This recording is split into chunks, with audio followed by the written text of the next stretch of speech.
بسم اللہ الرحمن الرحیم۔ السلام علیکم ناظرین، welcome back to my YouTube channel. امید کرتی ہوں آپ سب خیریت سے ہوں گے۔ الحمدللہ میں بھی خیریت سے ہوں۔ اگر آپ میرے چینل پر نیو ہیں تو پلیز لائک، سبسکرائب، شیئر کرنا نہ بھولیں تاکہ اور اچھے سے اچھے واقعات میں آپ کو بتا سکوں۔ آج میں آپ کو جنگ احد کا ایک واقعہ بتانے جا رہی ہوں۔ وہ اس بدبخت انسان کے بارے میں جسے رسول اللہ صلی اللہ علیہ وسلم نے خود اپنے ہاتھ سے قتل کیا۔ اللہ تعالیٰ کے رسول صلی اللہ علیہ وسلم نے اپنی پوری زندگی میں صرف ایک ہی شخص کو اپنے ہاتھ سے جہنم رسید کیا۔ اس بدبخت کا نام ابی بن خلف تھا۔ مکہ مکرمہ میں اللہ کے رسول صلی اللہ علیہ وسلم کے ساتھ جن لوگوں نے شدید دشمنی کا مظاہرہ کیا، ان میں ابی بن خلف پیش رہا۔ مکہ مکرمہ میں اللہ تعالیٰ کے رسول صلی اللہ علیہ وسلم کہنے لگا، اے محمد صلی اللہ علیہ وسلم، میرے پاس ایک گھوڑا ہے، میں اسے روزانہ ایک فرق 7.5 کلو کے قریب مکئی کھلاتا ہوں تاکہ میں اس پر سوار ہو کر تمہیں قتل کروں۔ آپ صلی اللہ علیہ وسلم نے ارشاد فرمایا، بل انا اقتل انشاء اللہ، تمہاری یہ حسرت دل میں ہی رہے گی، بلکہ اگر اللہ تعالیٰ نے چاہا تو میں تجھے قتل کروں گا۔ ابی بن خلف غزوہ احد میں اللہ کے رسول صلی اللہ علیہ وسلم کو تلاش کرتا پھرتا رہا۔ آپ صلی اللہ علیہ وسلم احد پہاڑ کے دامن میں تشریف لے جا چکے تھے۔ ابی بن خلف یہ کہتا ہوا وہاں آیا کہ یا تو میں رہوں گا یا محمد صلی اللہ علیہ وسلم رہے گے۔ اس وقت صحابہ کرام رضی اللہ تعالیٰ عنہ آپ کے ارد گرد اکٹھے ہو چکے تھے۔ انہوں نے اسے قتل کرنے کی اجازت چاہی۔ آپ صلی اللہ علیہ وسلم نے ارشاد فرمایا، اسے چھوڑ دو۔ جب وہ قریب آیا تو آپ صلی اللہ علیہ وسلم نے قریب کھڑے ایک صحابی حارث بن سمع رضی اللہ تعالیٰ عنہ سے چھوٹا نیزہ لیا۔ ابی بن خلف گھوڑے پر سوار تھا اور اس نے لوہے کا خود اور ذرہ پہن رکھی تھی، بس حلق کے قریب جسم کا تھوڑا سا حصہ ننگا تھا۔ اللہ تعالیٰ کے رسول صلی اللہ علیہ وسلم نے نشانہ لے کر اسی جگہ پر نیزہ مارا۔ بس پھر کیا تھا، ابی بن خلف اپنے گھوڑے سے کتنی ہی بار لڑک گیا۔ اندازہ کیا جا سکتا ہے کہ آپ صلی اللہ علیہ وسلم کے مبارک ہاتھوں میں کتنی قوت اور طاقت دی تھی اللہ تعالیٰ نے۔ وہ قریش کے پاس گیا، اسے معمولی خراش آئی تھی، خون بھی نہیں بہہ رہا تھا۔ جا کر کہنے لگا، واللہ مجھے محمد صلی اللہ علیہ وسلم نے مار ڈالا ہے۔ قریش نے اسے تسلی دیتے ہوئے کہا کہ تم اپنا حوصلہ بلند رکھو، کیونکہ اپنا دل چھوٹا کرتے ہو، یہ تو معمولی سی خراش ہے، ابھی ٹھیک ہو جائے گی۔ ناظرین کرام، وہ بدبخت کافر تھا، آپ صلی اللہ علیہ وسلم کا شدید دشمن تھا، مگر اسے آپ صلی اللہ علیہ وسلم کی زبان اقدس سے نکلی ہوئی ہر بات کا یقین تھا، کیونکہ آپ صادق اور امین مشہور تھے۔ وہ لوگ بھی آپ پر یقین تو رکھتے تھے لیکن پتہ نہیں کیوں ایمان نہیں لاتے تھے۔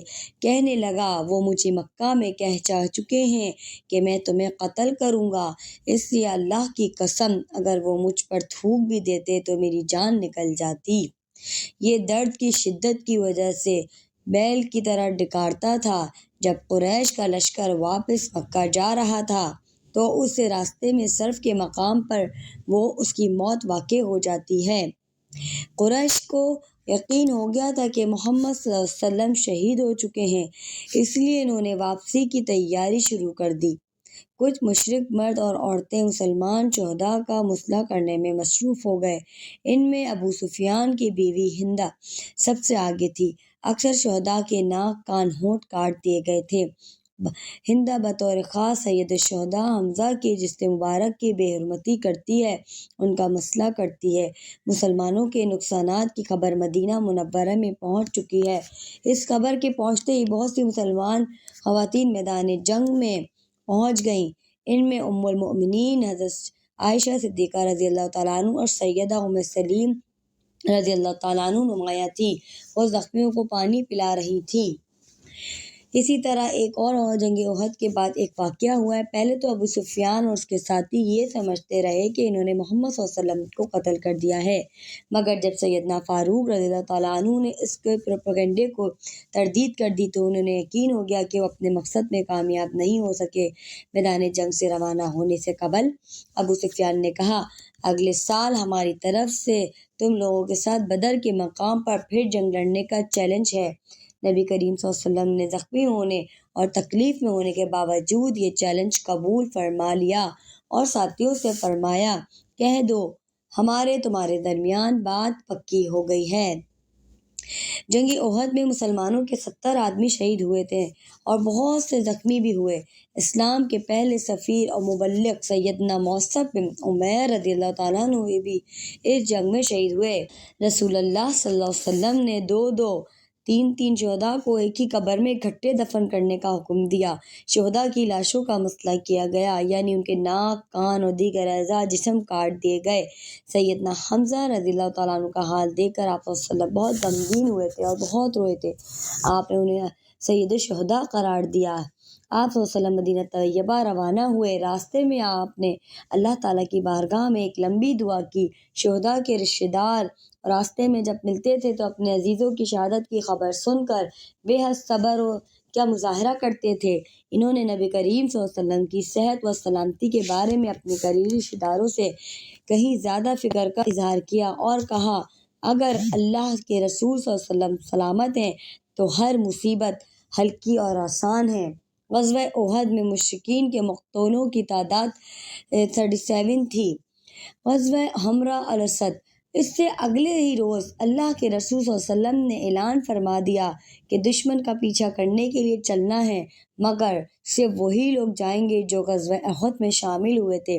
چنانچہ صحابہ کرام رضی اللہ تعالیٰ عنہ نے زخمی ہونے کے باوجود اعلیٰ درجے کی جانثاری کا ثبوت دیا اور آپ صلی اللہ علیہ وسلم کے ساتھ چلنے کے لیے تیار ہو گئے۔